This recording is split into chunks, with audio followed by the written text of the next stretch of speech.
Hello, everybody.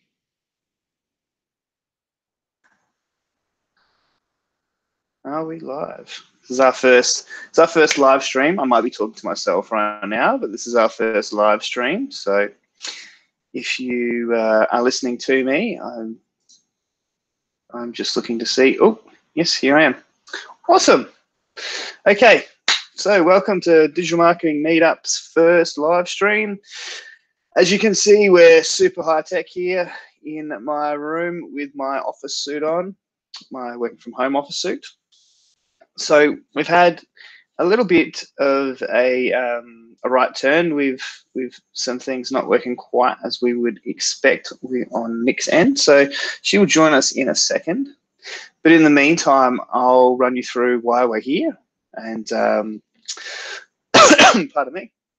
So Digital Marketing Meetup Adelaide is something I started over, I started almost 12 months ago now. And the idea was to have live meetups and share digital marketing with as many people in Adelaide as I could, help raise the bar for digital marketing Adelaide, and you know, sort of really share and grow and learn more about digital marketing.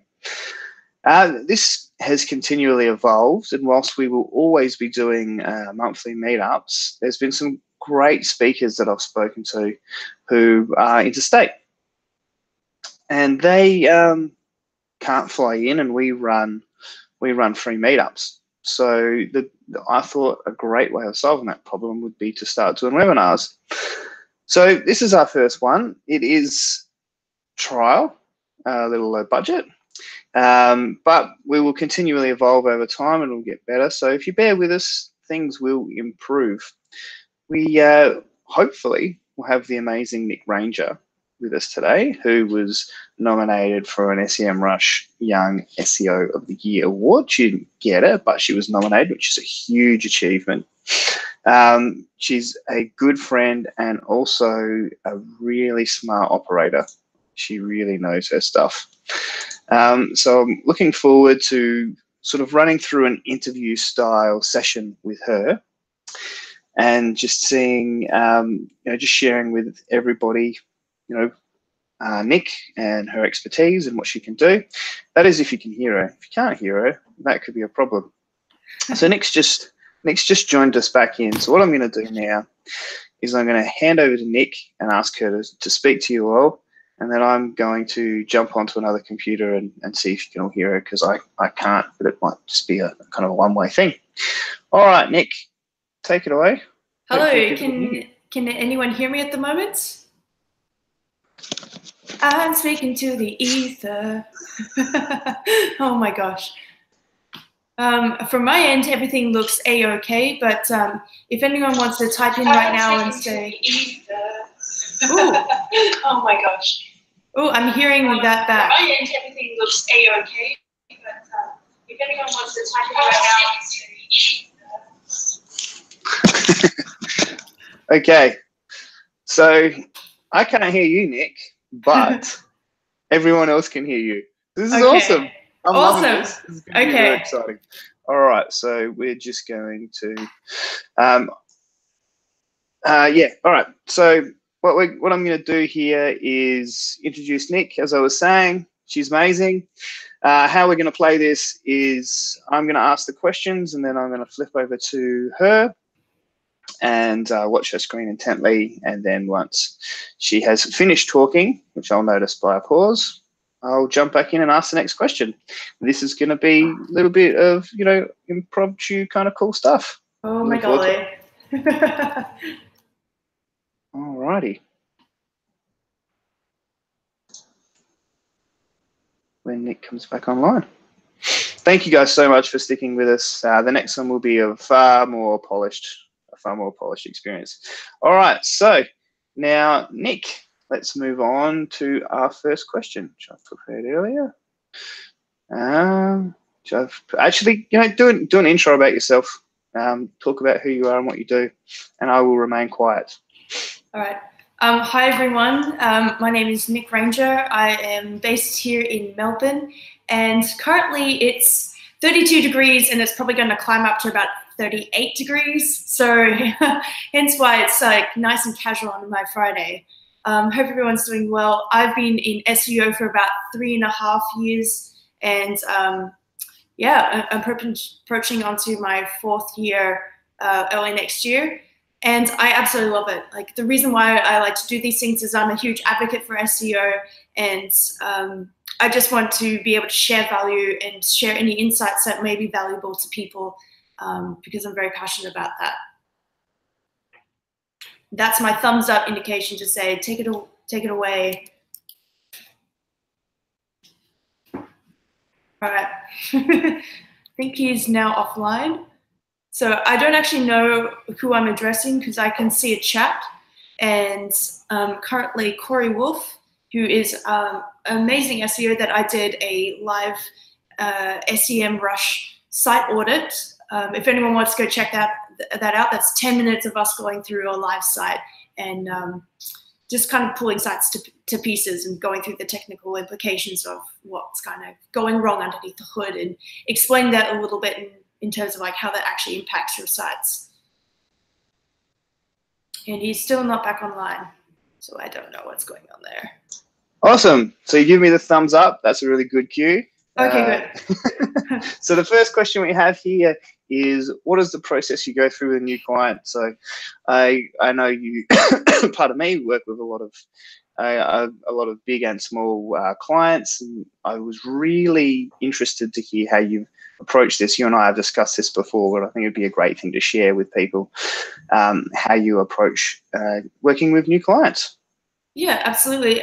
I mean, at the end of the day, people want to make money, and that's something that is very much a part of like why people engage with marketing agencies or consultants in the first place. Basically, they have an inherent need, a pain point, and their website is just not performing as well as they want it to. So ideally, people come to us and they'll say, we want to bring more organic traffic, or we want to get more clicks. And generally I say, like, yeah, that's things that we can absolutely do. But at the end of the day, what is your inherent like business needs? You want to bring more leads in.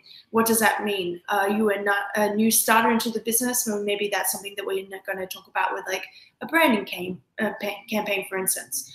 So I think what I'm trying to say is like it's very goal centric. Like what are your primary objectives when you're wanting to have your business? And ideally, like a really good marketing strategy really listens to what those goals are and what those objectives are. And we're the people that kind of map out a strategy and say, like, okay, to be able to get to point B, here's where we start at A, and here's like or maybe your goals are point C, and we start at point A, and then we sort of explain like the B to get to C. I'm going to keep doing this thumbs up thing.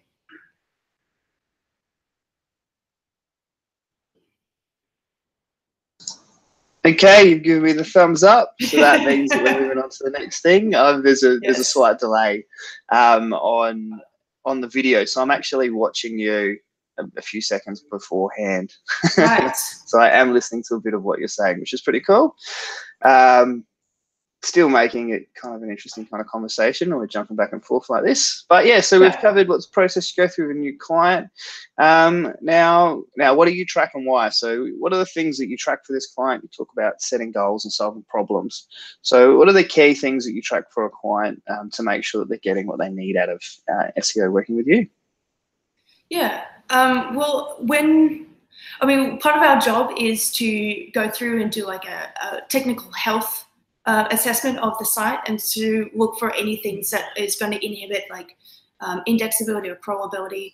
But the kinds of things that we look at to measure whether we're doing some good work is that we will look at numbers of like page views, unique visitors, new visitors versus like returning visitors. We'll look at traffic source, like where that's coming from, pages per session, average time on page, page depth, and of course bounce rate. So that's a lot of different things that we look at when we're face to face and we're talking. I'm not really talking about numbers. I'm usually talking about a story, because data really tells us a story about how your business and your pages are performing. So ideally we might say like, okay, you've got a landing page here. you know, I might say like when we started with you, we were sort of like getting maybe X amount of people having a look at your page. Since we've done some changes, this is sort of like an increase of page views. So this is just the general idea of like how the performance of maybe that page is performing. With unique visitors, we sort of say like, okay, well, that's like how many visitors maybe that page will attract. So that kind of lets you determine like the size of your audience. And then we've got like new visitors and returning visitors. So that kind of like shows like the ability to be able to attract like a new audience, but like still retain the old one, because a lot of the time we already have a really good customer base, but we're wanting to like bring on new customers onto the site to see like, oh, okay, we offer a really, really great product, or we offer a really great service, but we want to bring in new people. So that's the kind of thing that we talk about. Also, where that traffic comes from is really important. So that's when I mean like saying like traffic source, like what are the different like marketing channels? We might have referrals from other websites. We might have a social media campaign that's bringing people from LinkedIn or from Facebook or Instagram or Twitter, and then pages per session. So that might indicate like an average number of pages, like different pieces of content like that's been viewed in a single session on the website. So that really tells me, I mean, this might not be important for some people, like how that is interlinked, and that sort of woves into where, like how easy is it for someone to find your main pages that you're wanting to display. So that's really important. So when you go to the homepage, if I want to buy widget from this particular section of website, how easy is that? So that's the kind of thing that we can evaluate and unpack. And of course, you know, that really lends itself to like page depth, and like, you know, if it's like any more than 3 clicks to get to where your like main landing page, then we're like, okay, well, you know, statistically, the more clicks someone has to do, the more work someone has to do, the likelihood of them actually like landing on that page is diminished. So it's kind of like, oh, maybe there's some work that we need to sort of like optimize that process a little bit better. And of course, the last thing that we look at is like bounce rate, and that indicates like a percentage of users that go onto the page and then click off and don't click anywhere else on your website. So all these things, at the end of the day, all we're wanting to do is, these are the like different metrics that we use to kind of measure the kind of customer experience someone has when they visit your website. Because if they're having a really, really good experience on their website, then that usually translates to a lot more conversions. So therefore, we're selling a lot more, or we're offering more services, or people wanting to pick up the phone and ask more questions, and ideally you're just going to get more business. So in a holistic sense, that's kind of like the kinds of metrics that I look at, and the kinds of conversations I like to have with anyone that's working with us, to give them a full story about how their business is performing online.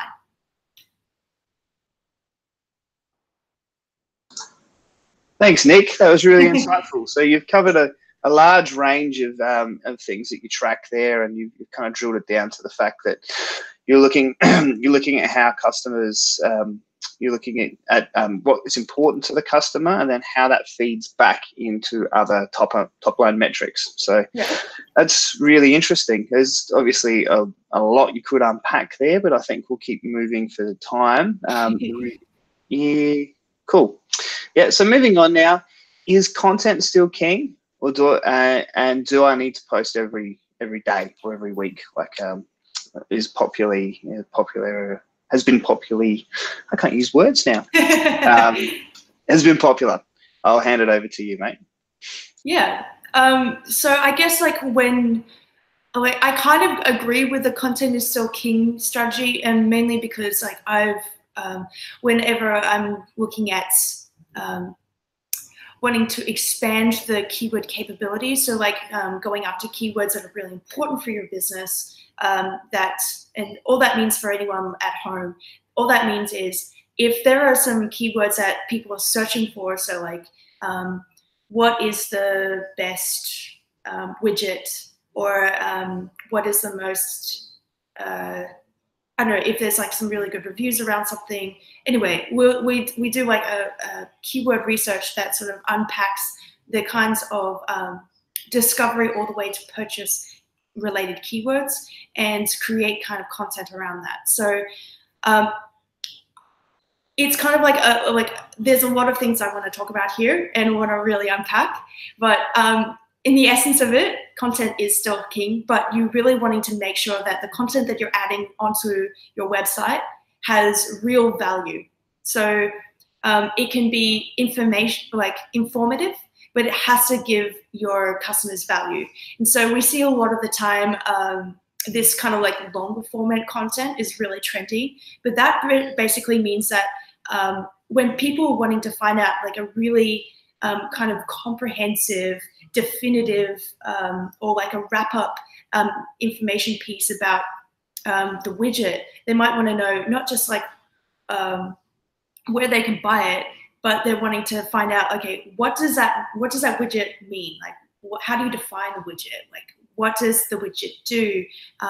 When was the widget made? Why is the widget that it is today? And it's just kind of like covering the who, what, when, why, how, those kinds of things that maybe will offer someone really good information. So when the second part of the question is like, should you be posting every day? I kind of argue like SEO is momentum based. If you're able to do that kind of thing every day, and honestly, I've yet to meet someone that's been able to offer that kind of really great value at that kind of momentum. I really kind of like hold off on just making sure that when you're adding content that it is really it's really going to add value. I hope that answers the question a little bit.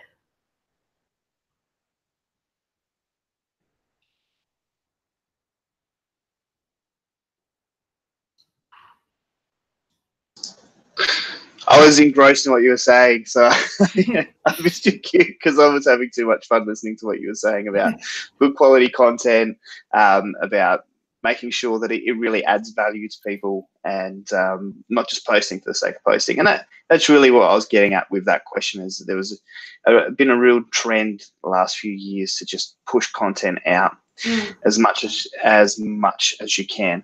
And if there's anything else you'd like to add to that, feel free.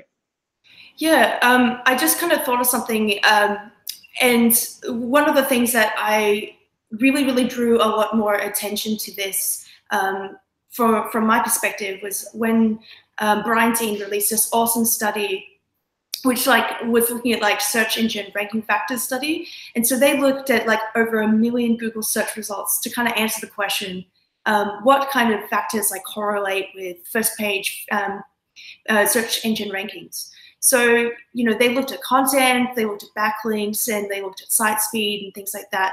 And there was like a little bit in there that was really interesting, and that kind of like associates with like word counts. And there was like 1,890 on average over these like 1 million websites of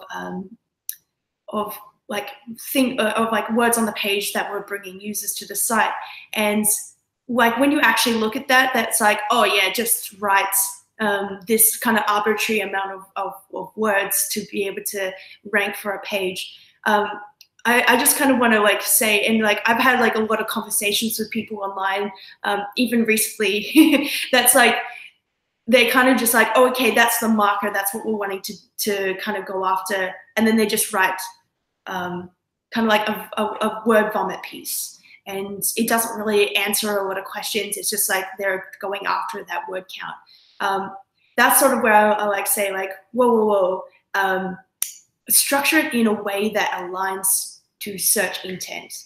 And for viewers at home, they might have seen the words, the phrase search intent, or they might have heard of it, or they're just hearing about it for the first time.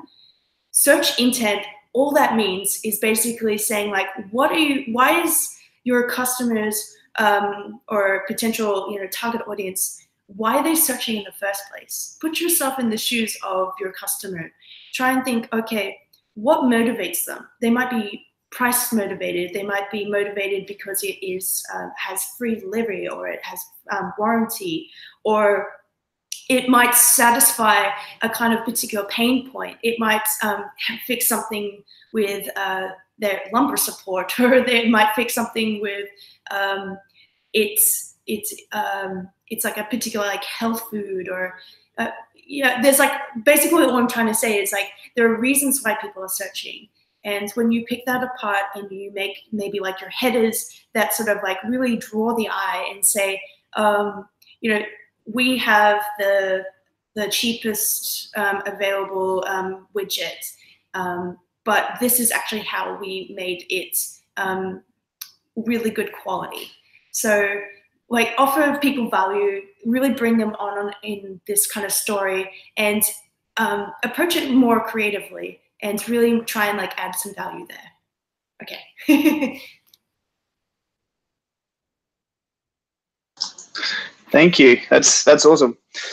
Yes, that's a very good point about, you know, offering value, making it good quality, not just writing for the sake of writing. I know a lot of people still do that, still go, you know, the magic 1890 number. They go, well, I just need to hit this and I'm going to write anything to do it. And it's kind of missing the point, really. As you said, it's all about having really useful things. I heard someone recently say people do two things on the internet. They answer questions or they're entertained. And if you can do both, you're winning. So it's a really good thing to keep in mind, I think. Moving on, we've got the age-old question, right? This is a one for SEOs back in the day who still get hit with this one, which is technical SEO or link building, which one is better? So a bit of a controversial one. What do you think? Ooh, controversial is right. Mainly because I think link building sort of lends itself to, hey, just you know, I've seen on Fiverr, or not to like, you know, slam any particular website, or just I've seen that someone is offering me a particular service to say, oh, we can bring like 500 backlinks to your website.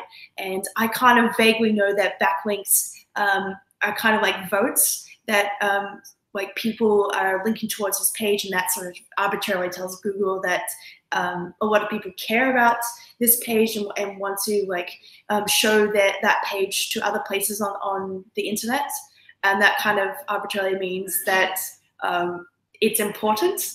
But a lot of people don't really realize or think about the quality of those backlinks, and that actually leads to penalties. And like since 2012, like there have been so many huge sites that have really felt that kind of sting from being penalized.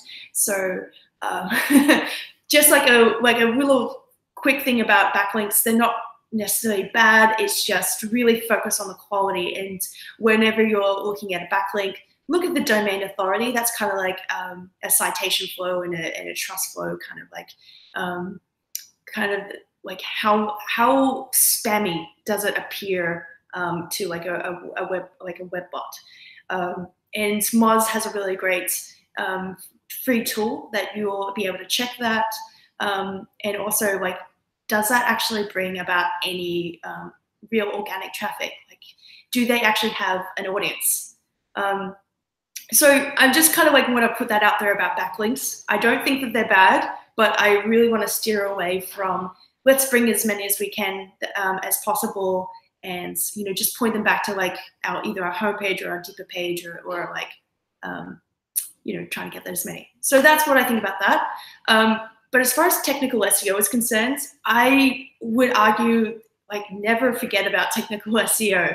Technical SEO is like the health of a site underneath the hood. So things could be performing really, really well, but maybe there are things that are happening that are limiting the potential of your site. So this is quite a common thing. So I might have a look at the organic traffic that is going to a site. I'm like, oh, this is awesome. You're growing, and I can see that the work that you're doing is starting to pay off because you're not just building momentum, but you're staying there. And I'm seeing like a kind of like an incremental rise. So this is awesome. Sometimes I might see like paid results and then no SEO being done, so like it kind of drops off, and it's like, ugh. Yeah, that tells a story in itself. But if people don't think about like the technical SEO aspect of it, the health of it, they might be missing out on huge potential to be able to get to the next level and to be able to stay there. So technical SEO is kind of like on-page and off-page health. I don't know how, I could talk about this quite a lot, but it kind of means like, look at the indexability and the crawlability of your site. So indexability is kind of like, what is the potential for all of your pages to be able to be indexed?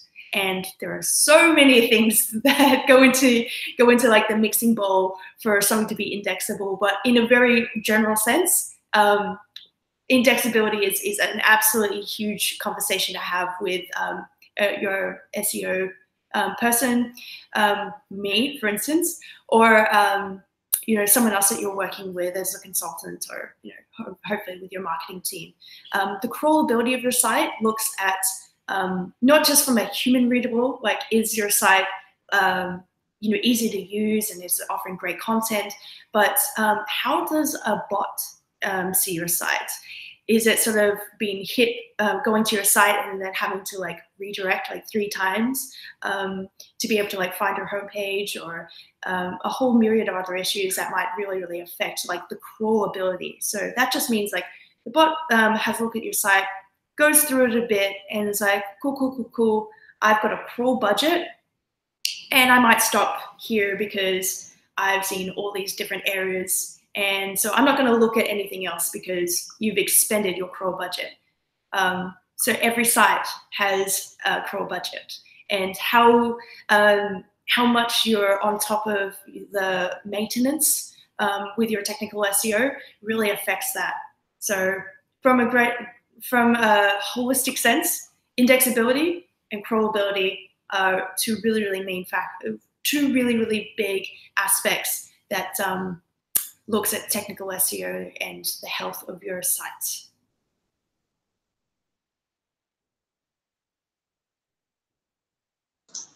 Awesome. Thank you very much. It's a very good, it's a good sidestep you did there by not, you know, picking one or the other. I like that. They're kind of like, they're not like, so I would never do one without the other and one without the other. They're in very separate camps. So what do you think it takes to be a good SEO? I'm really interested to hear how you answer that, because I love the way that you approach SEO and the passion and the way that you speak about what you do, and you really come at it from a different perspective than I've heard a lot of other people talk about SEO. So I'm really interested to hear how you answer this question. Yeah. When you said that this was the question that you wanted to talk about, like I wanted to talk about it because I don't actually know. So I'm just going to like spitball a couple of ideas and see what sticks for you know, the listeners who are listening to this, and maybe someone might hear that and be like, yeah, that sounds like me, or oh, I didn't think about that. But I don't know, like what it takes to be a good SEO. I'm someone who looks only at white hat capability. So I only really want to do things that are going to not be penalized, or not try and like game the system as much as possible, and work with clients with their goals, and just try and do things quite organically and write organically. I don't know. What makes a good SEO? I think like any job, does it make you hungry? Do you go home at the end of the day thinking about problems that you've sort of seen or encountered? Because you're going to come up with a lot of them. You're going to be hitting a lot of walls and not have anyone to ask, or sometimes it's just frustrating to find any answers doing your own search, trying to fix things. And you're going to have to like really find like creative solutions, creative workarounds.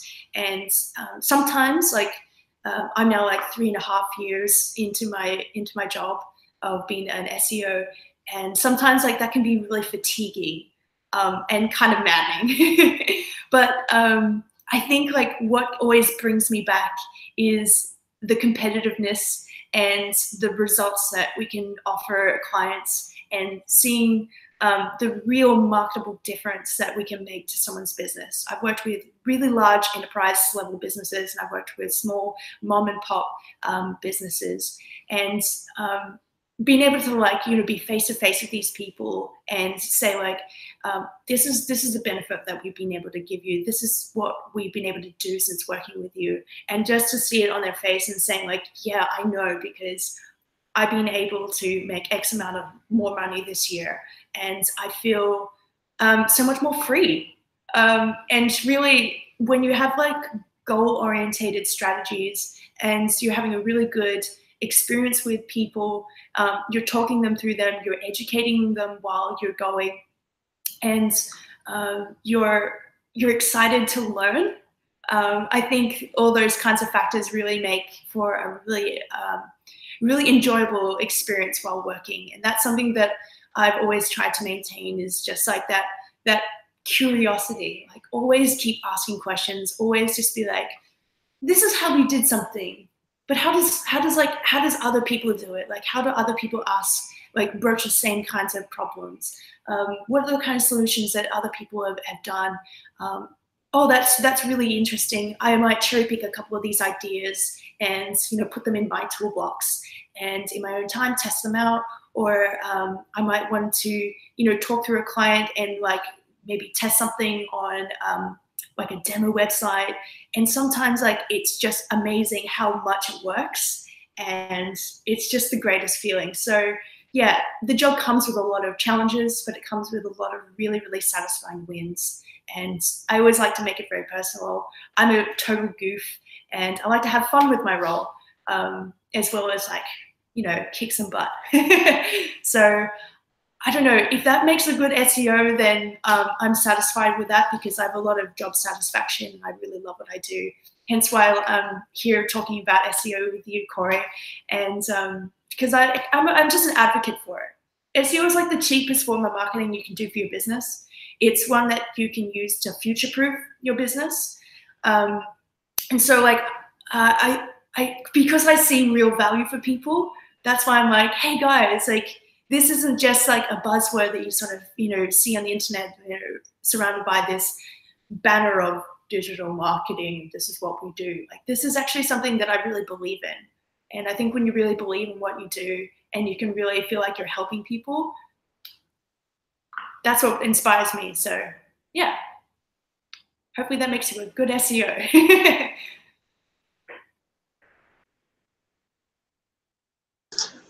That was really inspiring. That was great. I really didn't want to switch off. I want to hear the end of that. That was fantastic.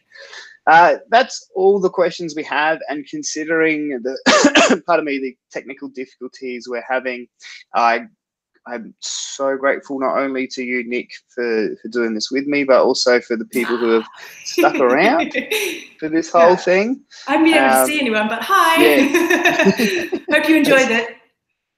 That's been absolutely fantastic. Thank you for coming. I promise the next meetup that I run will go a little bit more smoothly, a little bit more testing. But hey, life's performance art, and, you know, finding these things out as we go along. That's the whole thing about this meetup group, Digital Marketing Meetup Adelaide. So if people are interested in finding a bit more about this, I will edit and put some links in below for the meetup group and the Facebook group and page that's associated with it, and that's how people can get in touch with me and ask questions and whatnot. But how can they get in touch with you, Nik, if they want to talk to you? Yeah, awesome. Well, you can actually just drop in and say hello if you're ever in Melbourne. We are located on level 2, 419 Collins Street in Melbourne's beautiful CBD.